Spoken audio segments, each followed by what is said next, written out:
Bernard King was one of the greatest scorers the NBA has ever seen. He came into the league in the late 70s during a time when ratings and viewership was at an all-time low.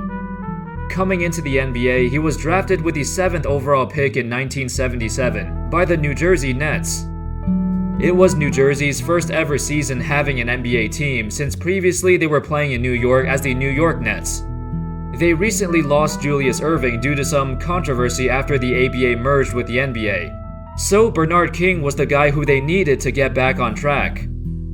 He was a dynamic small forward and explosive scorer who got buckets at will, and in college he was amazing and very exciting to watch. However, despite playing in the same era as guys like Magic Johnson and Larry Bird, Bernard King had a much more difficult and polarizing journey, and a lot of off-court problems prevented him from having a better career. Although he would eventually get into the Hall of Fame, so he still had a great career regardless. How's it going, fellas? My name's Andy, and today we're going to take a look at the career and legacy of Bernard King. Growing up, Bernard King was very close with Ernie Grunfeld, the same Ernie Grunfeld that we know today as the president of basketball operations for the Washington Wizards. He's been the head of the Wizards organization for a long time, since 2003, and over the years he's made some questionable moves. But anyway, King and Grunfeld were really tight growing up. They were both high school stars in New York, they both went to Tennessee for college, they were both on the cover of Sports Illustrated together, and they both even played on the Knicks together for a couple seasons. King, however, had a pretty rough time growing up outside of basketball. In ESPN's 30 for 30, King talked about how his parents never showed up to a single game when he played in high school. His mom was also very abusive and used to beat him up for not going to church. Then at Tennessee, back in the 70s, King had to face a lot of racism with the local police officers. His personal life was crumbling, and in order to cope with all the stress, King started drinking heavily. The alcohol problem would be a huge burden in his NBA career as well, which I'll talk about later. Nowadays, he said that he still has bad memories of his childhood and his college years at Tennessee. But he's also said that it's gotten a lot better, as he stated, "Everyone in Knoxville has always been very warm to me during my trips back to town. It's a different era, it's a different time, it's a different generation. Therefore, my interaction with everyone is quite different than it was back then." Despite King's struggles with his alcohol addiction, he still became a basketball legend in college. In 3 years there, he was named the SEC Player of the Year for all 3 years, averaging about 26 points and 13 rebounds a game.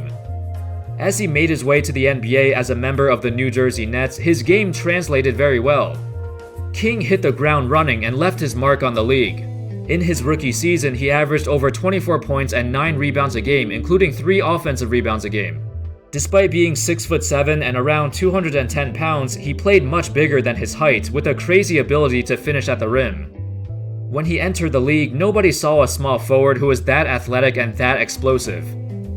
There were some great athletes before, but King was special. Along with his uncanny explosiveness, he also had a smooth mid-range jump shot. However, after just 2 seasons in Jersey, King was traded to Utah in a package for Rich Kelley, a 7-footer who filled their hole at center. At the time, apparently it was a weird trade. King was 22 years old and already one of the best scorers in the league, but the Nets got rid of him so quickly. Part of the reason was because they recently drafted another small forward in Calvin Nat, who also had high potential, but some speculated that it was mainly due to King's off-court issues. During his second season there, King got arrested and put on probation for a possession of a small amount of cocaine and driving without a license. Although he still played every game that season, everyone was aware of King's ongoing problems.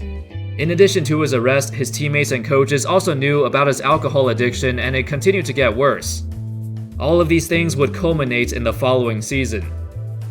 After getting traded to Utah, King's play dropped off significantly.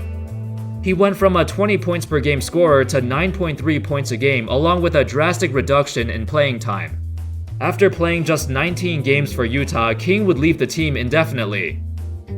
According to author Peter Richmond, during King's lone season in Utah, he accumulated 5 felony forcible sexual assault charges, 3 for forcible sodomy, 2 for forcible sexual abuse. But he only got convicted for 1 charge because he claimed that that's the only one he remembered doing, and that he was so drunk that he did not remember doing anything else. Yeah, it was a pretty bad season. King would spend the rest of the 1979-80 season doing rehab and undergoing treatment for his alcohol addiction.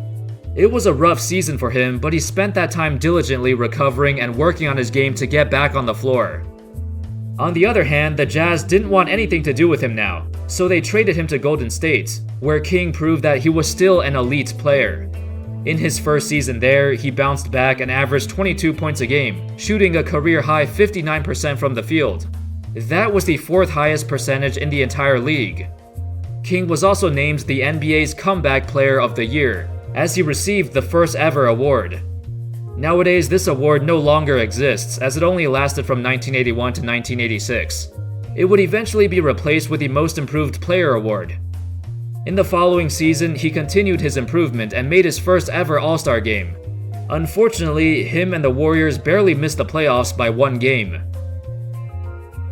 Afterwards, in the 1982 offseason, King had the biggest opportunity of his entire life. Despite playing well for the Warriors and enjoying his time there, the team would do a sign-and-trade, sending him to the New York Knicks to play for his hometown team. This was a dream come true. Not only did King have the best years of his life and play the best basketball of his career, but he also got reunited with his best friend Ernie Grunfeld.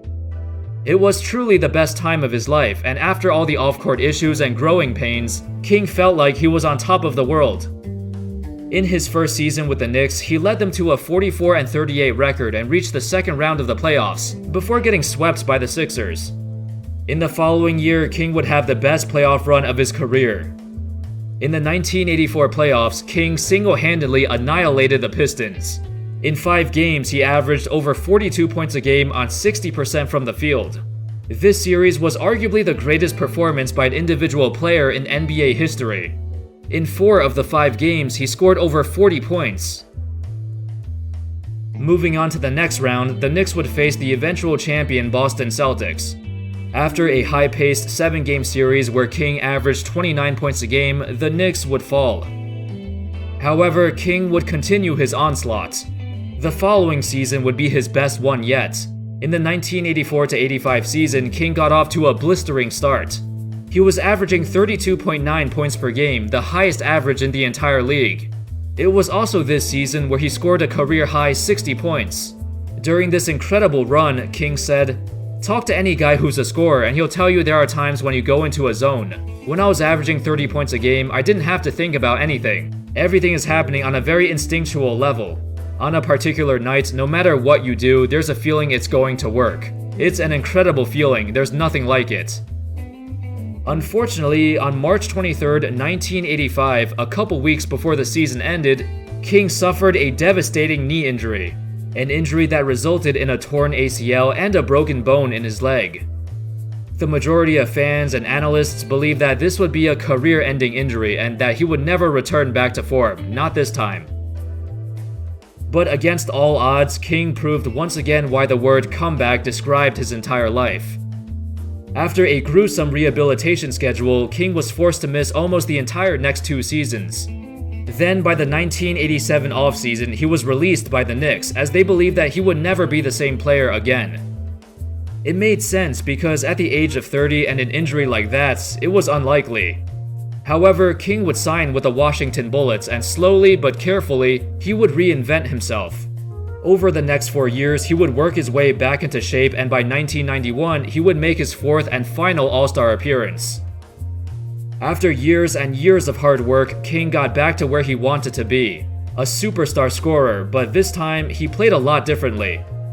After the knee surgery, he lost most of his explosiveness, so he found other ways to score, by reducing the post-ups and ISOs, and instead, he started to cut to the basket more and refined his jump shots. In that season, he averaged 28.4 points a game, along with a career high in assists with 4.6. That would be his last successful season, as even though it looked like he was doing well, the soreness and pain in his right knee gradually got worse. It forced him to miss another entire season. He would briefly come back and rejoin the New Jersey Nets and spent his last season playing very little minutes. In 1993, at the age of 36, King would officially announce his retirement. And that sums up the story of Bernard King.